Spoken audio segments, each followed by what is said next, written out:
Bismillahirrahmanirrahim. Assalamualaikum warahmatullahi wabarakatuh.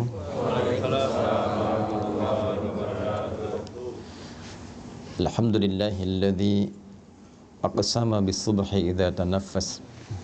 Wassalatu wassalamu ala Rasulillah nabiyyina wa sayyidina Muhammad ibn Abdullah alladzi ub'ida 'anil waswas wa 'ala alihi wa sahbihi wa dhurriyyatihi wa ummatihi ila yaumil mi'ad alladzi nabda'u fihi tanaffus. Wa ba'd.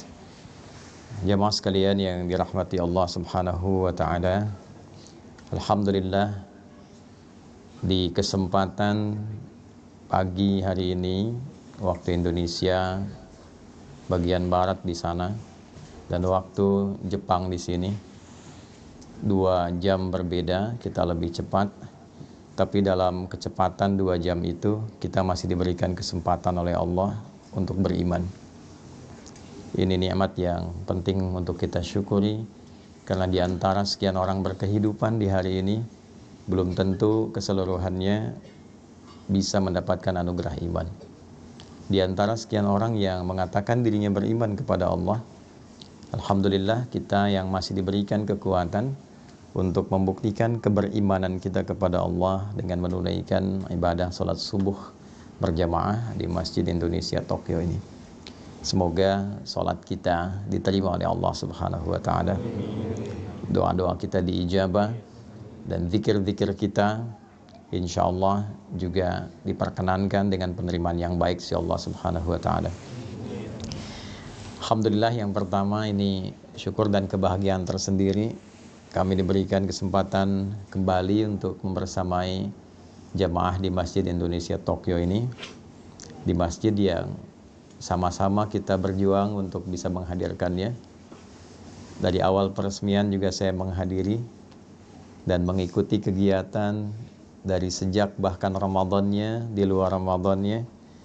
Dan kita ingin mengingatkan dengan beberapa kawan-kawan yang mungkin masih menggunakan seragam koko kebanggaan dan kebahagiaannya itu, Mas Uwais, Mas Yusuf dan kawan-kawan lainnya. Saya ingin mengingatkan bahwa masjid ini didirikan dengan dasar satu, kolektivitas keislaman yang kuat. Di sini ada semangat untuk berjamaah, semangat untuk membangun kerukunan, dan betul-betul berjuang untuk bisa memperkenalkan Islam dan meningkatkan ibadah kepada Allah Subhanahu wa taala, khususnya di lingkungan Tokyo dan pada umumnya di Jepang. Mudah-mudahan niat dan seluruh apa yang kita harapkan itu sampai hari ini masih dicatat oleh Allah sebagai amal soleh untuk kita semuanya. Teman-teman sekalian, subuh itu memiliki keistimewaan yang unik, baik di dalam Al-Quran juga di dalam keterangan hadis-hadis Nabi Muhammad sallallahu alaihi wasallam. Saking unik dan istimewanya, Nabi bahkan memberikan contoh langsung yang kelak akan diikuti, bahkan diburu oleh para sahabat, baik yang senior dan yang paling menarik juga berkompetisi di dalamnya sahabat yang junior. Sampai saking inginnya mengetahui aktivitas Nabi dalam mempersiapkan subuh ini, ada sebagian nanti sahabat junior yang ingin mengetahui lebih dalam sampai lingkar terdekat Nabi. Ada yang mencoba menginap di kediaman kerabatnya untuk mengetahui bagaimana Nabi bangun dari tidurnya hingga mempersiapkan subuh beliau sallallahu alaihi wasallam. Saya akan batasi pada 3 bagian pokok terkait dengan subuh ini, sehingga dengan batasan ini saya berharap kajian kita efektif. Yang pertama, karena kita hanya akan sampai pada jam 6.30 kurang lebih. Yang kedua, dari efektivitas dan fokus pada kajian kita ini, saya berharap ada perubahan kelak, mulai dari hari ini, esok dan selanjutnya, tentang cara kita menyiapkan dan menghadapi serta mengamalkan nilai-nilai subuh dalam kehidupan kita. Jadi subuh itu bukan sekedar sholatnya, dinilai penting, bukan juga bacaannya, tapi ada value-nya yang membimbing kita mengawali aktivitas dalam kehidupan. Secara cepat teman-teman sekalian, Di dalam Al-Quran, satu-satunya nama sholat yang diperkenalkan dengan dua nama, itu hanya sholat subuh. Yang lainnya ada yang disebutkan dengan namanya sekali, ada yang diisyaratkan dengan waktunya saja. Tapi subuh dia menjadi spesial karena disebutkan kedua namanya sekaligus, yang memberikan isyarat pedoman berkehidupan bagi setiap muslim, khususnya dalam mengawali aktivitasnya. Jadi saya buka dengan satu gambaran begini dulu. Di Islam itu tidak ada satupun nama dan juga tuntunan dalam ibadah kecuali seluruhnya mengandung makna dan hikmah. Baik ya, dari namanya, kemudian terkait dengan pelaksanaannya, ritualnya, itu bukan ritual hampa yang cuma kita bergerak-gerak, tidak. Di dalamnya ada maknanya, setiap bacaan ada artinya, bukan sekedar terjemahan, tapi juga mengandung pedoman dalam berkehidupan. Dituntun kita dalam menjalani hidup dari makna-makna yang kita dapatkan dalam proses ibadah itu. Karena itulah setiap ibadah dalam Islam itu selalu akan memberikan peran perubahan pada perilaku dan kehidupan kita. Saya ambil contoh begini. Apa parameter keberhasilan orang sholat itu? Ya? Nah, nanti ditinjau dari dua bagian. Secara fikih, keberhasilannya benar dia. Dibuka dengan takbir, ditutup dengan salam. Diiringi dengan keikhlasan. Itu tinjauan fikih. Nah, ketika benar menunaikan secara fikih, kewajiban kita terangkat. Baik ya? Yang kedua, dituliskan pahalanya. Ini bekal akhirat. Tapi nanti parameter dampak dunianya apa? Karena kan doa kita selalu Rabbana atina fid dunya hasanah wa fil akhirati hasanah wa qina adzabannar. Nah, salat itu di Al-Qur'an disebut dengan hasanah. Baik ya? Aqimis salata. Perhatikan kalimatnya, tarafain nahar wa zulafan minal lail innal hasanati yudhibnas sayyiat. Itu Quran di surah ke-11 ayat 114. Salat disebut dengan hasanah.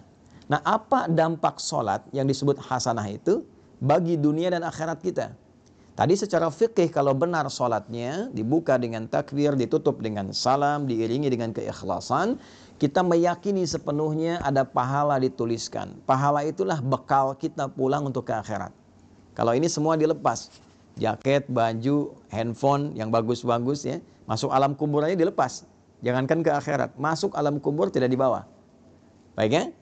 Nah, yang dibawa apanya? Nilainya, keikhlasannya, amal solehnya. Sekarang dampak dunianya apa? Maka dijelaskan kembali di Al-Quran surah ke-29 di ayat ke-45.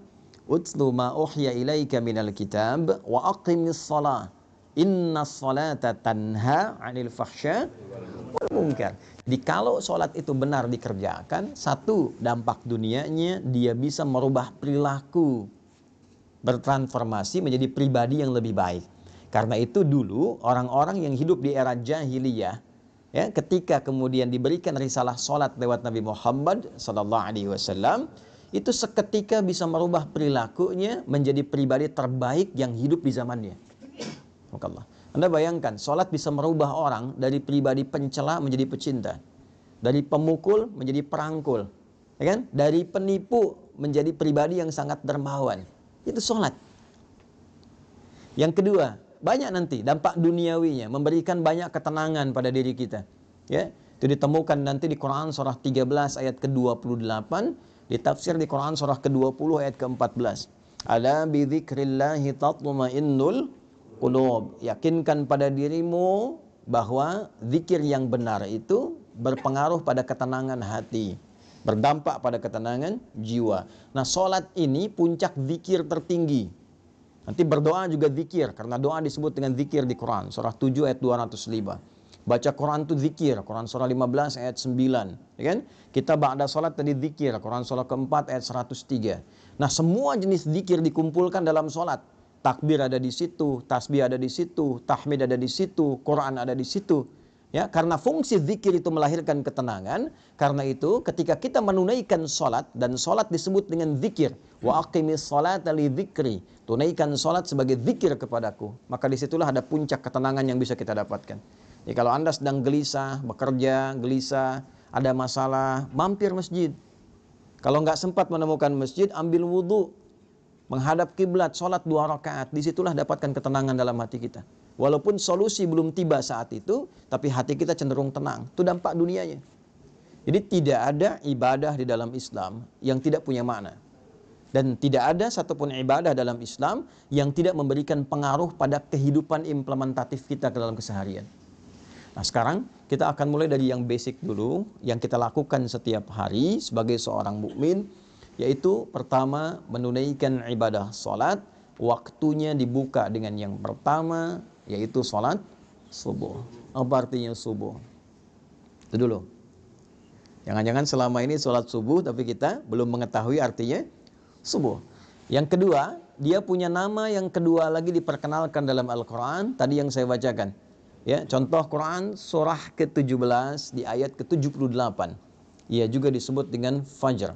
Aqimis salata liduluki syamsi ila ghasaqil laili wa Qur'anal fajr. Inna Qur'anal fajri kana mashhuda. Disebut dengan subuh di Quran surah ke-81 At-Takwir di ayat ke-18. Was-subhi idza tanaffas. Baik. Teman-teman Bapak Ibu sekalian, subuh, saya ulangi, subuh di dalam bahasa Arab itu seakar dengan kata asbah.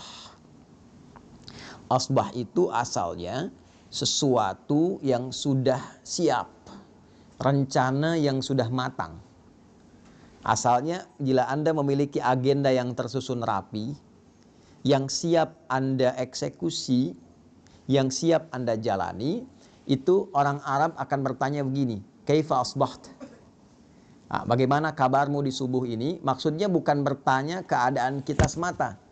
Beda dengan kaifa haluk, apa kabarmu dia? Nah, tapi dia bertanya, bagaimana keadaanmu di pagi ini? Apakah sudah siap dengan rencana-rencana yang siap kau kerjakan? Baik kan? Nah, jika Anda ingin ambil ke akar katanya, dalam waktu mula Anda merencanakan sesuatu dan siap untuk dieksekusi di awal kehidupan Anda jalani, itu waktunya disebut dengan subuh namanya. Nah, jadi subuh disebut dengan subuh seakan memberikan kesan bahwa dari mulai Anda bernafas menjalani aktivitas, Anda sudah merencanakan berbagai macam kegiatan yang akan dieksekusi di waktu itu. Sholat ini disebut dengan subuh seakan memberikan kesan bahwa umat Islam itu dari mulai bangun tidur, dia sudah memiliki rencana-rencana yang terukur yang akan dieksekusi di hari itu. Jadi tidak ada sikap seorang muslim sejatinya, kecuali saat bangun tidur itu dia sudah punya rencana kegiatan yang jelas. Anda jam 7 mau di mana hari ini? Jam 8 mau kerjakan apa? Jam 12 nanti mau di mana? Sholat asar ditunaikan di masjid mana? Jadi pribadi muslim itu, menjadi muslim adalah menjadi pribadi yang teratur. Menjadi muslim, menjadi pribadi yang terencana. Jadi diajarkan kita dalam sholat, dipaksa kita bangun untuk kebaikan kita, tapi juga dituntun untuk merencanakan semua kegiatan kita. Bahkan semakin tinggi iman dan takwanya, dia merencanakan sampai akhiratnya. Itu yang dimaksud Quran surah 59 di ayat ke-18. Ya ayyuhalladzina amanu taqullaha wal tanzur nafsum ma qaddamat lighat. Ya, itu disebutkan 361 kali dalam Al-Quran. Huruf nida panggilan, nidaul qarib, mutawassit wal ba'id. Huruf memanggil orang-orang dengan jarak yang dekat, menengah ataupun jauh. Seakan Allah ingin katakan begini, hei semua orang yang telah menyatakan dirinya beriman kepadaku, mau kalian merasa bertempat yang dekat, menengah, ataupun merasa di tempat yang jauh? Ayyuha disebutkan 150 kali dalam Al-Quran. Ayyunya munada berfungsi menguatkan, haknya tanbih berfungsi mengingatkan. Aku tegaskan, aku ingatkan pada kalian semua.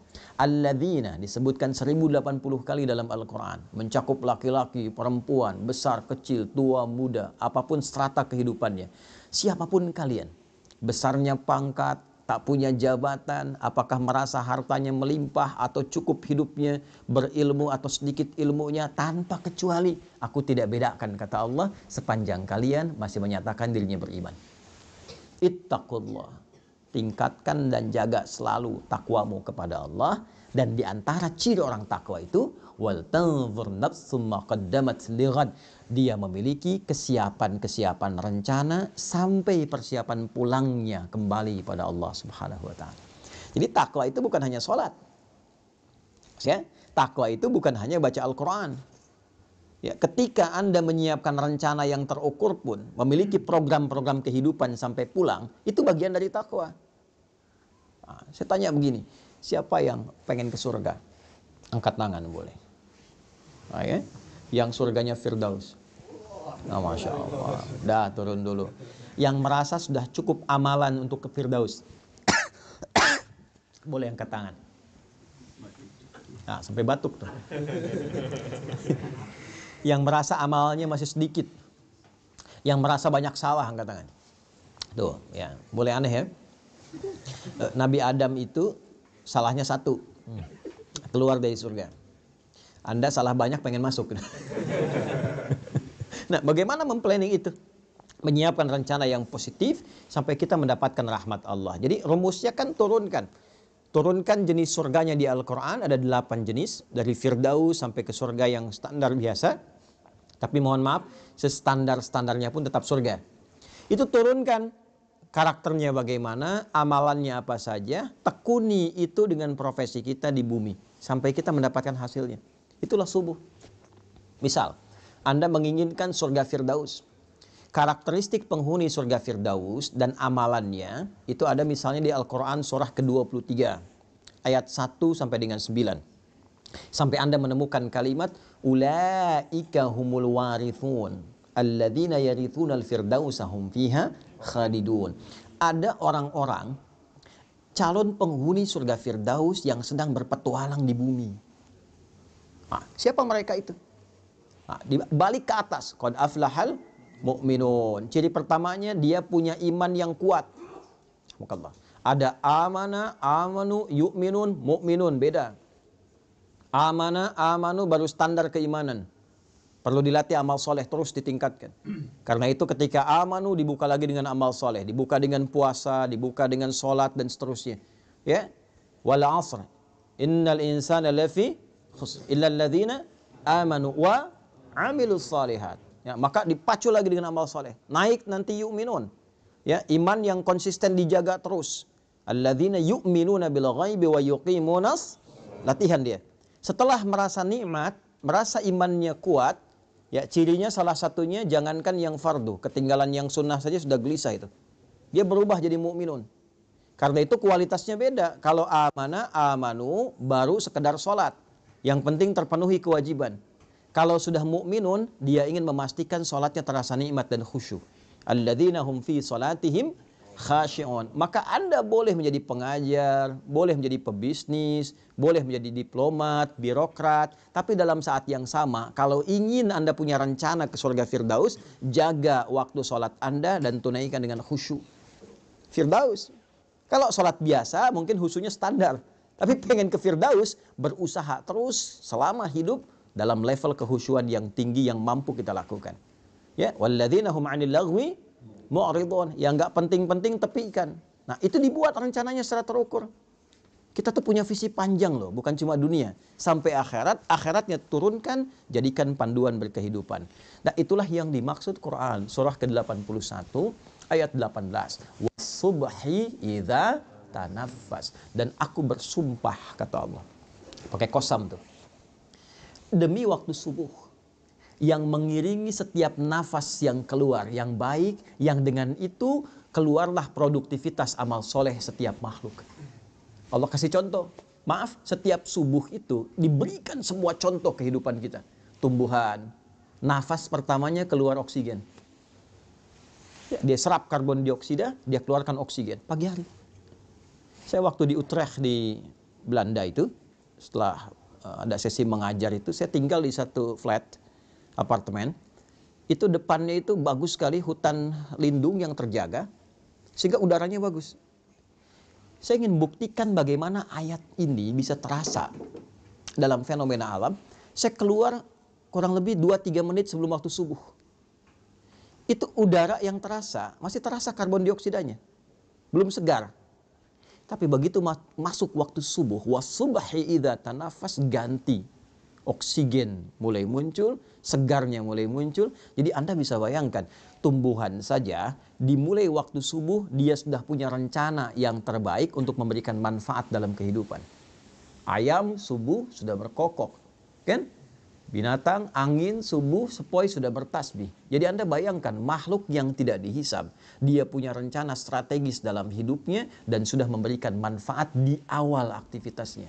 Saya, Anda, kita. Yang jelas dihisab dari ujung kepala sampai ujung kakinya.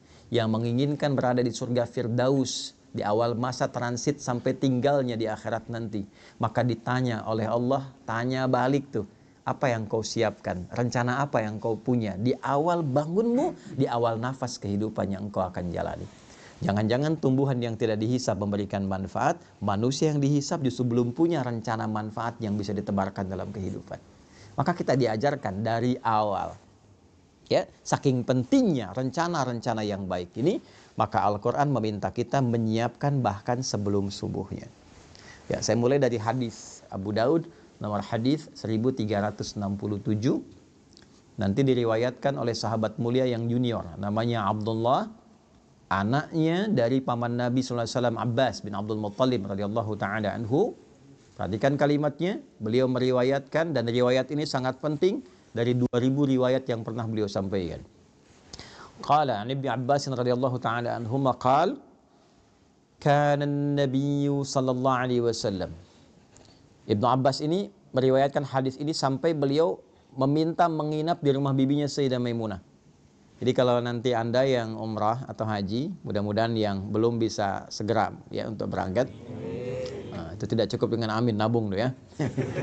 Nabung berdoa ya. Nah, nanti kalau sudah berangkat, Anda cari namanya pintu Babus Salam. Dari Zamzam patokannya belok kanan. Ada pintu 26 yang kiri gate Ismail, di samping yang ada istana raja tuh, Jabal Qubais. Masuk ke kanan, lurus dulu setelah gate Ismail, nanti sedikit lagi 27, 28 bertemu pintu gate Nabi namanya. Tandanya yang ada jembatan ke arah masjid dari istana itu. Ada tulisan gate Nabi, Babun Nabi. Disitulah kediaman Sayyidah Maimunah radhiyallahu taala anha, dan disitulah Nabi berkehidupan tinggal setelah Sayyidah Khadijah wafat. Ya, letak rumah Sayyidah Khadijah di depan yang pintu Marwah. Ya. Nah, di gate Nabi ini beliau pernah tinggal di kediaman Sayyidah Maimunah. Ibnu Abbas kecil tinggalnya di samping pintu Babus Salam. Jadi kalau turun Babus Salam, gate Nabi, gate Ali, Babus Salam, turun ada eskalator sebelah kiri dan kanan, tangga manual. Ada satu kursi warna merah tuh di depannya itu. Turun ke bawah, ada tulisan Babus Salam. Babus Salam tuh nanti sejajar. Kalau tarik garis lurus ke Maulid Nabi, tempat lahirnya Nabi itu, ya. Jadi seakan-akan memberikan satu isyarat bahwa kita berislam itu, ya, menuju kepada Allah melalui petunjuk Nabi Muhammad sallallahu alaihi wasallam. Saya pernah dengan kakak ngambil arah matahari terbit, itu begitu dipotret baru sadar kalau bayangannya itu tembus lurus langsung dari kediaman Nabi ke arah Hajar Aswad. Lurus, ya. Dulu waktu belum rame-rame seperti sekarang. Nah, saya mau katakan cepat. Itu dari pintu itu saya mau ilustrasikan, ya, mengarah ke sofa nanti rumahnya Arqam bin Abi Arqam, anak muda usia 17 tahun yang dalam riwayat salah satunya menyebutkan orang yang ke-17 masuk Islam, diajak oleh Sayyidina Utsman bin Affan radhiyallahu taala anhu dari 40 orang awal yang masuk Islam. Disebut dengan generasi awal as-sabiqunal awwalun. Anak ini, anak bungsu, sudah disiapkan oleh orang tuanya untuk mengabdi kepada Islam dengan mendalami pengetahuan. Jadi anak pertamanya Fudail dikhususkan melayani Nabi, jadi asisten Nabi. Kelak ketika Nabi akan meninggal, Fudail lah yang membawakan air wudhu untuk Nabi. Saat berwudhu kemudian beliau sudah selesai dan wafat kemudian hari, ya, di pangkuan Sayyidah Aisyah radhiyallahu taala anha. Adiknya yang bungsu ini yang disiapkan oleh ayahnya untuk mendalami Islam, khusus terkait dengan Quran dan kepribadian Nabi. Jadi mohon izin saya sedikit dalamkan ya. Ini pesan bagi kita, kalau sudah berkeluarga, disiapkan. Jangan hanya sekedar menyatu, punya keturunan, disekolahkan. Tidak, siapkan. Ini anak pertama mau jadi apa? Anak kedua kemana arahnya? Anak ketiga seperti apa? Sehingga melengkapi visi dan kebahagiaan yang disiapkan di kehidupan keluarga itu. Jelas. Sampai ke akhirat bergandengan tangan, dibawa semua menghadap Allah dalam kebaikan. Itu ada konsepnya di Quran, surah ke-13 ayat 23 sampai 24. Kalau Anda bisa menyiapkan begitu, itu disambut oleh malaikat saat masuk ke surga, di semua pintu surga. Ya, nanti di akhir saya tajamkan itu. Nah, Abdullah bin Abbas ini selalu disingkat dengan Ibnu Abbas. Ya, perhatikan ini di ilmu sanad ya. Kalau ada ayah, ibu mendidik anaknya dengan baik sampai dekat dengan Allah, itu kalau di ilmu hadis dibuang nama anaknya, dilekatkan nama orang tua diwakili ayahnya.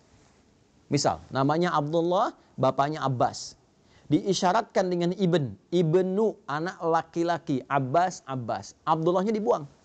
Untuk memberikan kesan bahwa setiap yang dilakukan oleh anak, yang sifatnya baik, mau dia sholat, baca Quran, mau dia beramal kebaikan apapun, sepanjang pernah dididik oleh orang tuanya, maka semua yang dia kerjakan mengalir pahala dan kebaikannya pada kedua orang tuanya.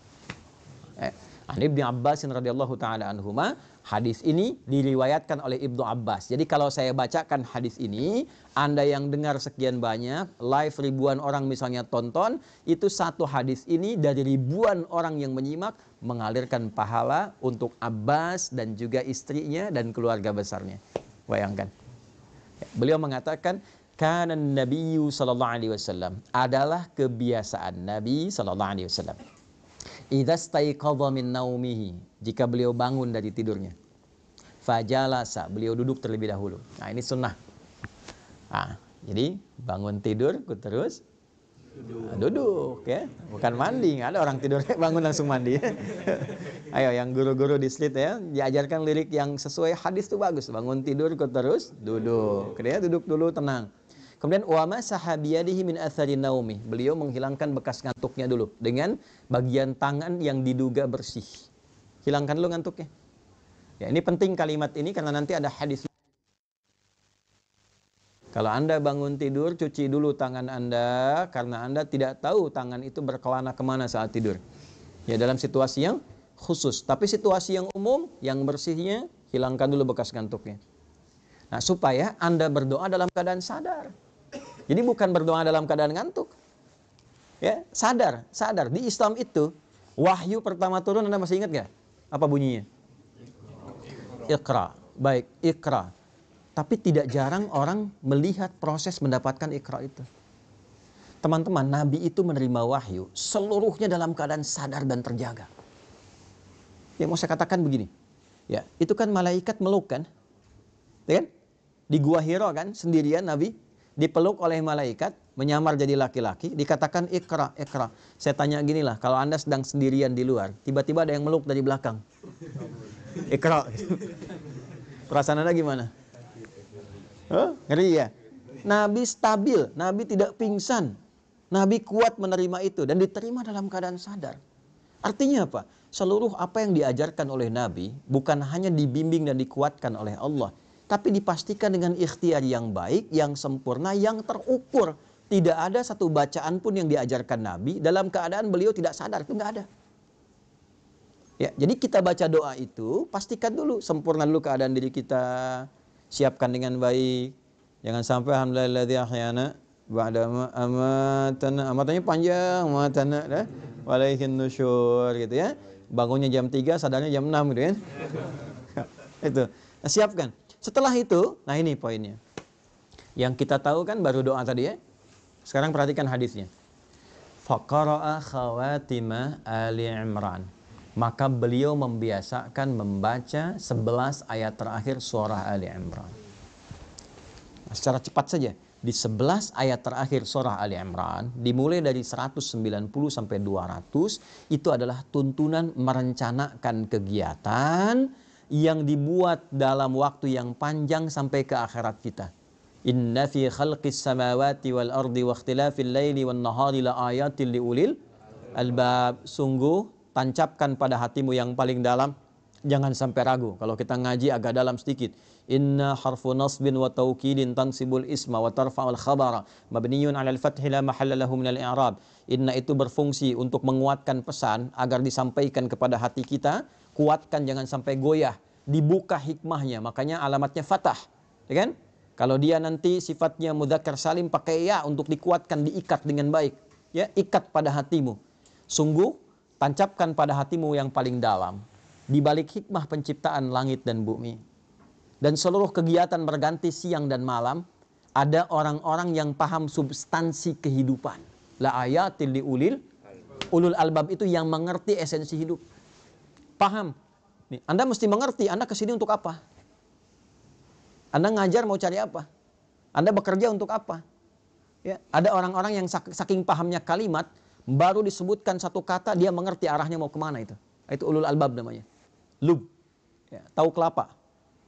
Kelapa itu kan ada luarnya ya, kulit, ada serabutnya, ada batoknya, ya kan? Ada kemudian di dalam, dari daging luar, ada yang paling dalam yang enak tuh, yang halus lembutnya, itu lub namanya, lub. Ya, ada orang-orang yang mengerti ketika mau beli kelapa, dia ketok-tek. Ya, dia untuk apa? Dia tahu isinya mana yang bagus tuh. Yang nggak tahu, lihat kulitnya aja. Kalau hijau, besar, bagus, ambil. Ternyata dalamnya kurang enak, gitu kan? Nah, itu ada orang yang demikian, dia nggak ngerti kehidupan. Yang penting makan, minum, tidur, selesai. Ya, gitu lagi. Habis bangun, bangun lagi. Habis tidur, bangun lagi. Bangun, tidur lagi. Makan, tidur, bangun, selesai. Ya, ada yang demikian. Nah, itu serabut. Ya, ada yang cuma ngumpulin uang, kumpulkan banyak pesta dan sebagainya. Itu batok kelapa. Dunia aja. Ya, yang ngerti pesan tentang kehidupan, dia paham. Dia mau kemana berangkat. Anda dari Indonesia mau ke Jepang, Anda siapkan bekal, Anda nabung dan sebagainya. Anda akan tinggalkan dunia, pindah ke alam baru. Tabungan Anda apa? Persiapan Anda apa? Kan? Makanya orang-orang yang paham esensi kehidupan, itu jadi tanda bagi dia, semua yang terjadi, seluruh aktivitas dia, itu tanda positif bagi dia untuk menyiapkan bekal kembali pada Rabbnya. Alladzina yadhkuruna Allah qiyaman wa qu'udan wa 'ala junubihim wa yatafakkaruna fi khalqis samawati wal ard. Maka tafakur itu adalah meruntutkan ya segala jenis aktivitas, disusun dari awal secara sistematis. Kalau belajar dari akibat disebut tadabbur namanya. Menganalisis disebut dengan tanadzur. Tapi tafakkur dari kata tafakkara yatafakkaru. Ya, mengambil semua rencana kegiatan, disusun dengan rapi, ya, dimitigasikan untuk dipraktekkan. Jadi ada orang-orang yang menjalani kehidupan yang seluruh aktivitasnya tersusun rapi kata Allah. Ya, apapun itu, di siang dia punya agenda, di malam dia punya agenda, dan dahsyatnya dia siapkan itu bersamaan dengan zikir mengingat Allah Subhanahu wa taala. Ya, terima kasih ya Allah yang telah memberikan saya kesempatan hidup, memberikan kesempatan pada saya menyusun kegiatan, lihat langit ingat Allah, ya kan? Lihat anak ingat Allah sebagai titipan. Itulah ulul albab. Ya, sampai dengan nanti ayat ke-200-nya. Jadi dimulailah aktivitas itu sebelum subuh, Nabi bangun, merencanakan kegiatan itu, persiapan warming up menunaikan sholat tahajud. Demi apa? Demi membawa agenda yang disiapkan di subuh itu menghadap Allah. Apa tandanya agenda itu telah siap dibawa menghadap Allah sebelum dieksekusi? Jadi idealnya begini, disusun dulu tuh, besok mau ngapain. Sudah disusun, baru kita berdoa kan? Alhamdulillahilladzi ahyana ba'dama amatana. Terima kasih ya Allah memberikan kesempatan aku menjalani kehidupan sesuai dengan ajalku. Setelah engkau tahan sementara tadi nyawaku dalam tidurku. Perhatikan, wa ilaihin nusyur. Ini kalimat ini mahal. Dan aku berjanji ya Allah untuk mencari bekal positif sebagai persiapan pulang menghadap kembali kepadamu. Nusyur itu dari kata nasyara, artinya menyebar untuk kembali. Jadi kalau Anda nyebar, balik lagi ke sini pekan depan, itu namanya nasyara, nusyur. Ya, penyebaran spesifiknya disebut intasyara, menyebar, intasyara yantasyir. Nah, kita ini menyebar untuk balik ke Allah, maka kita katakan wa ilaihin nusyur. Jadi setiap kali Anda bangun tidur, kita katakan ya Allah, saya pengen cari bekal yang baik hari ini sebagai persiapan pulang menghadap kepadamu. Nah, persiapan itulah yang kita rinci satu-satu.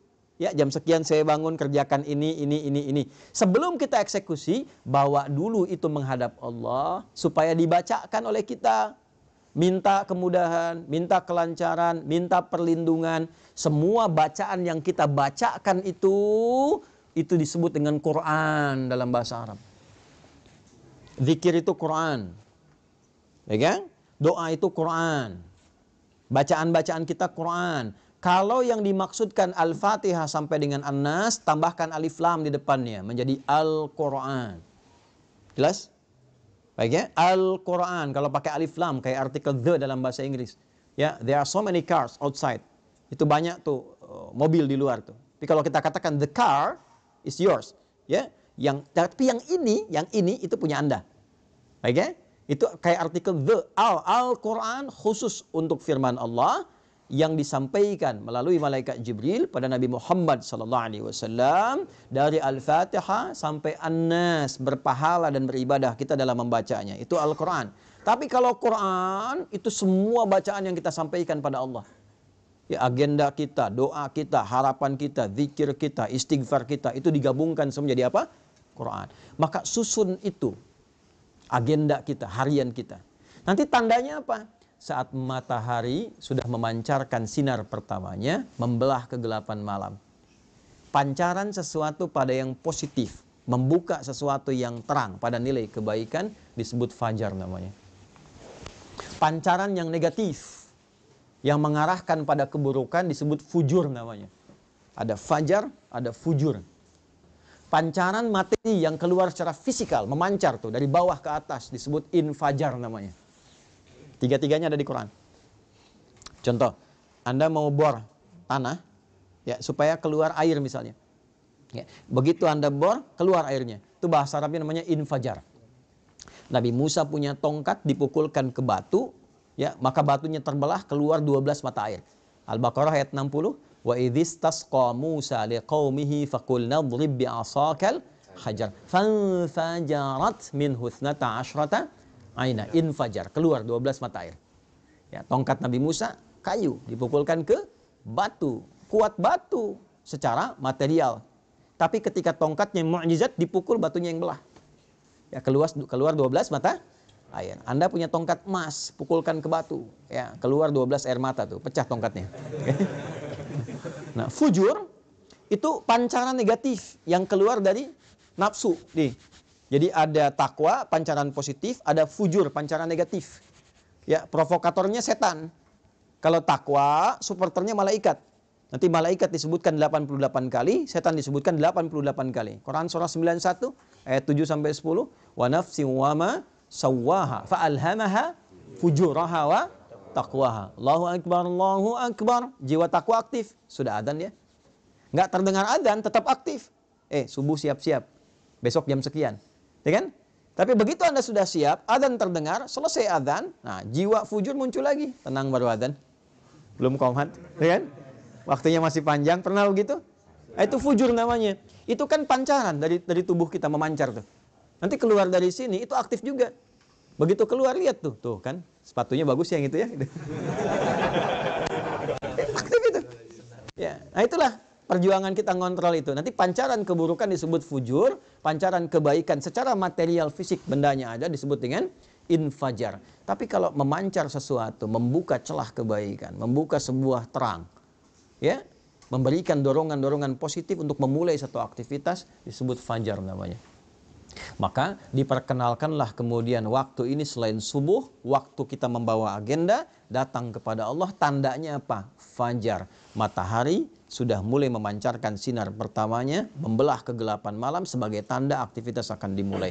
Maka bacaan-bacaan Quran kita dibawa di waktu itu menghadap kepada Allah untuk minta petunjuk, kemudahan, kelancaran, dan keberkahan. Itulah yang dimaksud Quran surah 17 ayat 78. Aqimis salata liduluki syamsi ila ghasaqil laili wa qur'anal fajr. Bukan wal Quran tapi wa qur'anal fajr. Kenapa di situ fajar itu diikuti dengan Quran? Padahal bisa Allah mengatakan begini, aqimis salata liduluki syamsi ila ghasaqil laili wal fajri. Selesai. Kenapa ada Qurannya? Untuk menunjukkan keistimewaan khusus yang melekat di waktu subuh. Jadi jangan biarkan subuh itu menyendiri dengan penunaian sholat saja. Agenda Anda bawa. Ya, harapan-harapan bawa dalam subuh. Makanya ada orang yang nunggu subuh sambil istighfar. Ya, waktu singkat menjelang subuh itu namanya sahar. Tadi saya baca di Quran rakaat kedua, Quran surah 51 ayat 18. Wabil ashari hum yastaghfirun. Ada orang-orang calon penghuni taman surga yang kebiasaannya nunggu subuh sambil istighfar. Salah satu amalnya. Istighfar sambil subuh. Nungguin enak tuh. Tiba-tiba muncul subuh. Ya saking pengennya dia dekat dengan waktu subuh, tak ketinggalan, dia istighfar terus. Datang, dia sudah siapkan agenda. Jadi menghadap Allah itu bukan sekedar kita datang menunaikan sholat, ya itu penting. Menggugurkan satu kewajiban. Selesai. Tapi kalau kita ingin dapat manfaat yang value-nya dibawa ke kehidupan dunia, bawa agenda kita yang kita siapkan, bahkan dari malam. Bawa, siapkan, disitulah kemudian kita sujud, minta sama Allah. Ya Allah, mudahkan urusan saya, lancarkan hidup saya, lindungi saya di sini sampai selesai tugas saya, jadikan keluarga saya 1, 2, 3, 4. Itu bukan sekedar bacaan biasa, karena seluruhnya langsung disaksikan oleh Allah dan seluruh malaikat yang bertugas di semesta. Inna Qur'anal fajri kana masyhuda. Yakinkan pada dirimu bahwa seluruh bacaan-bacaan yang disampaikan di waktu fajar itu dipersaksikan. Kata Nabi, atau kama qala sallallahu alaihi wasallam, inna malaikatal laili wa malaikatan nahar tajtami'u fi waqtil fajri. Atau kama qala sallallahu alaihi wasallam, malaikat yang bertugas di malam hari dan bertugas di siang hari seluruhnya berkumpul di waktu fajar untuk menyaksikan apa yang kita mohonkan kepada Allah. Itu bedanya. Makanya Nabi itu selalu mendorong tuh. Ayo. Ya Allah berkahi umatku yang memanfaatkan waktu awal fajarnya.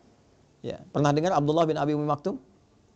Pernah dengar? Abdullah bin Abi Umi Maktum? Ya, saya persingkat sampai di sini. Perhatikan, beliau sahabat senior, fisiknya terbatas, pandangannya terbatas karena nggak bisa melihat, keadaan rumahnya terbatas, jaraknya dari masjid tidak terlalu dekat.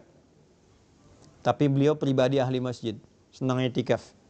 Zuhur ke asar i'tikaf, asar ke maghrib i'tikaf. Ya, maghrib ke isya i'tikaf. Problemnya subuh. Karena jarak isya ke subuh, ya itu juga cukup jauh. Masjidnya tidak sebaik seperti yang kita dapatkan di masjid kita sekarang. Alasnya tanah. Atapnya tadinya kosong, terus ditutup oleh daun-daun kurma. Batangnya pelepah kurma. Ya. Tingginya itu sekitar sab'ina dzira'. Sab'ina dzira' itu berarti 3,5 meter ke atasnya. Ya, jadi kalau masuk ke Masjid Nabi pada waktu itu pas di atas kepala sedikit, tangan bisa pegang. Ya kan? Nah, yang paling menarik teman-teman sekalian, dalam situasi itu beliau masih pengen itikaf, datang di awal waktu subuh. Cuma karena nggak bisa, datang ke Nabi begini. Ya Rasulullahi, atau kama qala aliyya rukhsah. Ya Nabi, saya senang ke masjid. Saya pengen jadi ahli masjid. Cuma saya terbatas. Jarak rumah ke masjid tidak terlampau dekat. Mata nggak bisa lihat. Ya, subuhnya juga tidak mudah. Boleh nggak saya punya rukhsah, keringanan, supaya menunaikan subuhnya di rumah? Nabi tidak mengiyakan, tidak melarang. Perhatikan jawabannya. Kata Nabi, atau kama qala sallallahu alaihi wasallam, atasma'ul adzan, apakah engkau masih mendengar adzan? Kata beliau Abdullah bin Abi Maktum, bala ya Rasulullah, kama qala, ya Rasulullah. Perhatikan kalimatnya. Madum tatasma'ul adzan atau kama qala fa'addiha fil masjid. Selama engkau masih bisa mendengar adzan, maka tunaikanlah itu di masjid. Bayangkan. Di-highlight oleh para ahli hadis, satu adzan terdengar. Tuh. Ya kan? Diketahui. Ya, yang penting wasilahnya sampai. Al-hukmu yaduru ma'illati. Kalaupun nggak bisa terdengar keluar, artinya kita paham waktu sholat. Kalau yang bisa terdengar di Osaka tuh boleh terdengar tuh, ya, masih bisa tuh keluar tuh.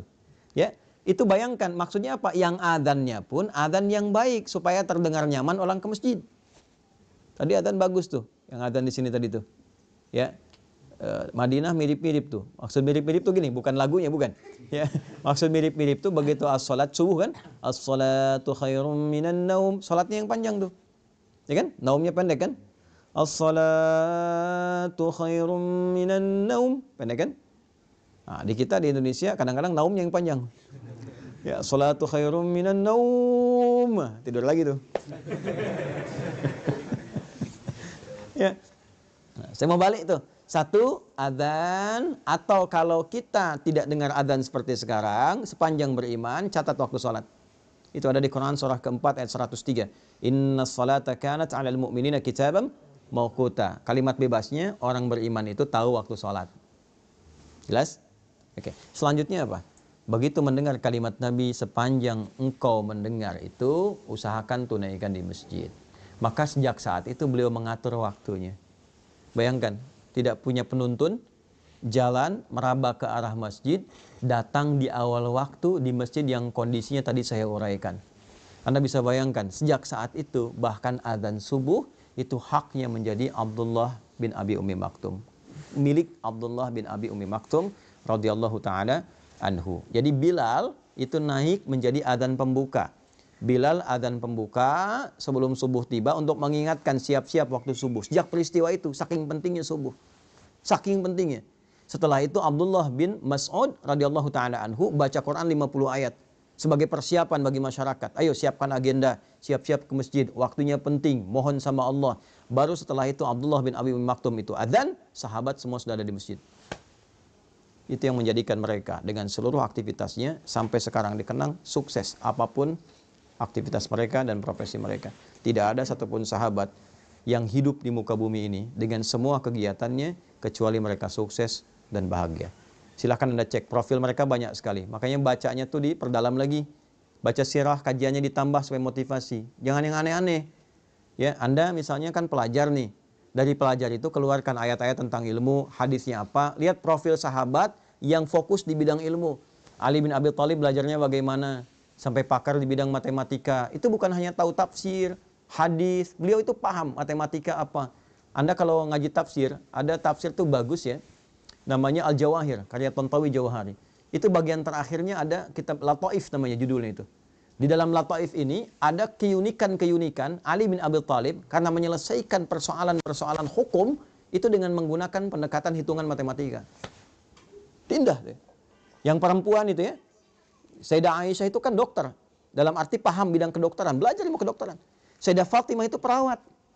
Nanti ada nasab perawat tuh ada. Yang laki-laki siapa, yang perempuan siapa, yang di militer siapa, yang pebisnis di sini keluarkan ayat-ayat tentang bisnis, hadisnya apa, profil sahabat Nabi itu siapa yang pebisnis, entrepreneurnya siapa saja, ya silahkan Anda cek keluarkan. Begitu caranya. Bagaimana orang sudah wafat, hartanya, aktifannya masih ada sampai sekarang. Utsman itu sudah meninggal, cuma beli satu sumur, dikonversi sekarang jadi hotel. Orangnya sudah meninggal, hotelnya dibuat oleh pemerintah Saudi, ya kan? Setelah itu dijadikan kemudian wakafnya Utsman bin Affan radhiyallahu taala anhu. Hasil yang disimpan di bank Saudi disedekahkan untuk kepentingan umat Islam. Orangnya sudah wafat 15 abad yang lalu. Apa ada YouTuber di masa Nabi? Tapi jangan salah. Orang-orang media ada. Sampai turun ayat banyak. Wa idza ja'ahum amrun minal amni awil khaufi adza'u bi. Ada tipikal orang-orang sakit yang apapun bisa jadi konten baginya katanya. Itu ada di Quran. Ya, jadi apa saja jadi konten, bikin konten, upload lagi. Uploadnya pakai syair. Lihat apa saja bikin konten, apa saja bikin konten. Sampai turun ayat. Selektivitaslah dalam bikin konten itu. Yang baik-baik tampilkan. Jangan bikin hoax, maka turun ayat-ayat tentang hoax. Cuman medianya tidak seperti sekarang. Ya, sekarang lebih berkembang, eranya digital. Ngajinya juga beda. Dulu saya waktu ngaji tasrif masih sorop. Fa'ala yaf'ilu, fa'ala yaf'alu, fa'ala yaf'ulu. Sekarang sudah beda. Taba yatubu yutuban. Pas bakayu Facebookan, ya. Tak takayu taktiku TikTokan, ya. Instagrama yang Instagraman. Nah, ini yang kita perbaiki sehingga ngajinya itu tulus. Ya, jadi ilmu dipelajari, amal dipraktekkan, manfaat kemudian bisa diraih. Itu terukur semua. Dulu ngaji kita begitu, Fathul Qarib, Fathul Mu'in, macam-macam. Dulu ulama-ulama itu mendampingi Umar. Anda kalau ke Jogja di Kesultanan Jogja itu masih ada tuh. Ya, kumpulan-kumpulan hazanah awal tuh keislaman di situ. Ada ngajinya tuh. Ini pembahasan Fathul Qarib yang ngajar siapa, Fathul Mu'in yang ngajar siapa, muftinya siapa, ya dalamnya siapa, sampai begitunya. Dan dipraktekkan dalam kehidupan. Makanya desain kotanya pun terukur. Silakan Anda cek kalau nggak percaya. Di mana ada masjid, depannya ada alun-alun, sampingnya ada pasar dan sebagainya. Itu bukan sesuatu yang biasa, terukur. Oleh karena itu saya kembalikan dan saya tutup, teman-teman, saya ingin mengajak. Jadi jangan sampai kita menunaikan ibadah hanya sebatas memenuhi kebutuhan ritual semata. Walaupun itu sah secara hukum. Tapi kalau ingin merasakan nikmatnya berislam, bawa nilainya, praktekkan dalam berkehidupan. Anda kalau nggak tahu nikmatnya, mohon maaf ya, belum tahu nikmatnya, la yasraqu min qaum. Hai orang-orang beriman, jangan saling mencela. Praktekkan ayat itu, tidak saling mencela. Baru terasa berislam itu bagaimana. Kalau mau tahu nikmatnya berinfak, bawa itu, cari orang, dekatkan dia, bikin program di KMI. Dulu saya pernah inisiasikan tuh. Ya, tidak semua orang di Jepang itu kan, mohon maaf, ya punya kemapanan. Ya, kemapanan dalam materi, termasuk orang kita ataupun orang Jepang, tetangga kita dan sebagainya. Kenapa nggak kita praktekkan untuk mendapatkan indahnya berislam? masak bagi dengan tetangga. Ya, ada lansia-lansia butuh perhatian, tengokin bareng-bareng, ya kan? Jagain, bahagiakan dia, kirimkan bunga, sampaikan. Ketika ditanya Anda begitu baik, katakan Islam yang mengajarkan saya untuk bersikap seperti ini. Baru Anda rasakan keindahan Islam itu di situ. Ya, jadi kalau cuma kita praktekkan ibadahnya, baru terasa spiritualnya. Tapi kita tidak merasakan dampak-dampak kehidupan duniawinya. Nah, ini yang barangkali saya ingin dorong supaya 3 bagian yang tadi saya sampaikan. 1, pemaknaan tentang subuh. 2, korelasinya dengan fajar. Dan 3, implementasinya dalam kehidupan kita. Sehingga insya Allah besok-besok kalau kita menunaikan subuh lagi, kita sudah siap dengan agenda apa yang kita siapkan dalam kehidupan kita. Nanti koreksi di siang hari. Sampai siang itu tercapai enggak? Apa yang belum jadi ibadah? Makanya siang disebut sholatnya sholat zuhur, bukan nahar. Padahal siang dalam bahasa Arab disebut dengan nahar. Zuhur itu artinya jelas, idhar, jelas, terang. Man amana, tidak didengungkan. Sudah sampai siang, sudah jelas belum capaiannya? Evaluasinya bagaimana? Mengajar Anda sudah benar belum? Berapa yang sukses dari murid yang Anda ajarkan? Pahami itu. Yang kedua, pertanyaan besarnya, dari semua yang diajarkan itu ada nilai pahalanya enggak? Ada yang kenal Allah enggak? Kan? Mungkin Anda ditugaskan berada di sini. Yang pertama, supaya mensujudi tapak-tapak bumi yang mungkin belum pernah dipakai sujud. Peran Anda di sini 1. Yang kedua, sedapat mungkin mengenalkan Allah bagi setiap orang-orang yang hadir di lingkungan ini yang belum tentu kenal Allah. Dan selamat Anda yang terpilih, bukan orang-orang seperti kami. Maka optimalkan itu dalam kehidupan kita. Sampai zuhur, cek. Kemudian saya percepat, asar, bukan sore, tapi asar. Asar itu setiap waktu dan momentum yang mengiringi kita, manfaatkan sebaik-baiknya supaya ada hal-hal positif yang bisa kita kerjakan. Setiap waktu yang Allah kasih, upayakan jadi hal positif, perilaku positif, kegiatan positif. Kalau tidak didesain itu, maka rugi kita karena diberikan waktu tapi tidak termanfaatkan. Wal 'asr, innal insana lafi. Insan disebutkan kurang lebih 65 kali di Quran, menunjuk pada totalitas manusia dalam beraktivitas. Kata Allah, manusia yang beraktivitas tapi tak mampu memanfaatkan waktu yang saya kasih, maka itu orang-orang yang rugi karena tak mampu mengkonversi waktu itu menjadi nilai positif. Illal ladzina amanu, kecuali orang beriman. Orang beriman punya visi yang beda. Nah, disinilah dipertaruhkan iman kita. Maaf, orang beriman itu dia mampu mengkonversi, memanfaatkan waktu menjadi perbuatan-perbuatan positif. Illal ladzina amanu wa amilus sholihat wa tawashaw bil. Maka ayo saling ingatkan teman-teman yang lain. Bikin database, satukan, saling ingatkan. Terus teman-teman bikin komunitas. Tapi mohon maaf, jangan bersaing untuk dunia. Fastabiqul khairat, saling melengkapi. Ya, di sini ada ormas, ada PCIM, PCINU. Dari dulu tuh alhamdulillah kita bangun masjid kompak, duduk sama-sama, kajian bareng. Kalau ada masalah keumatan, dudukkan bareng-bareng, bikin inspirasi dari sini sehingga tenang rasanya. Ya, kajian kitab dari NU sampaikan. Nanti kajian budaya Muhammadiyah bahas bareng-bareng, sampaikan. Yang lain-lain bikin komunitas. Ya, ada teman-teman yang komunitasnya misalnya di Tokyo di sini, ada yang di Ayase, ada yang Yokohama, macam-macam. Satukan tuh saling melengkapi. Kalau bisa kajiannya melengkapi, jangan semua dibikin sama. Sehingga orang tahu, oh yang pengen kajian ini datang ke sini, ini datang ke sini. Nanti satu-satu silaturahim. Itu yang dilakukan dulu seperti itu. Makanya dari 40 jadi 12.000. Ya, watawassaw bis sabar. Pelajari fikihnya sebelum dilakukan, pelajari dasarnya sehingga kita mengerti apa yang ingin kita raih. Sabar jaga itu sampai muncul akhir penghujung kehidupan kita, maghrib. Walillahil masyriqu wal maghrib. Fa aina ma tuwallu fathamma wajhullah. Kemanapun kita beraktivitas, kita merasa Allah menatap kita, memperhatikan kita, rasakan kita diawasi oleh Allah. Sampai terakhir, tibalah waktu kita untuk pulang. Sesibuk-sibuknya Anda, asya, harakatnya di atas fathah. Ya, mencari ma'isyah untuk hidup, beraktivitas, berangkat, kerja. Sekarang silahkan. Tapi pada akhirnya semua itu akan turun ke bawah, selesai, purna, dan tuntas. Berubahlah harakat dari fathah ke kasrah, dari asya menjadi aisyah. Apa persiapan kita ketika semua kegiatan itu sudah tak mampu dikerjakan lagi? Kita berpulang kepada Allah, menutup mata kita, dan di situ kemudian berlaku doa terakhir kita, wa ilaihin nusyur, dan kepada Allah lah kita akan kembali. Maka kita katakan bismika Allahumma ahya wa bismika amut. Ya Allah, aku hidup berkehidupan, aku pun akan tidur, mungkin ini tidur terakhir yang akan aku kerjakan, dan mataku akan tertutup untuk selamanya. Mohon terima seluruh aktivitas yang aku kerjakan selama tadi. Maka kita istighfar sebelum tidur. Istighfar Nabi sampai 70 kali. Setelah tenang, nyaman, kita tidur.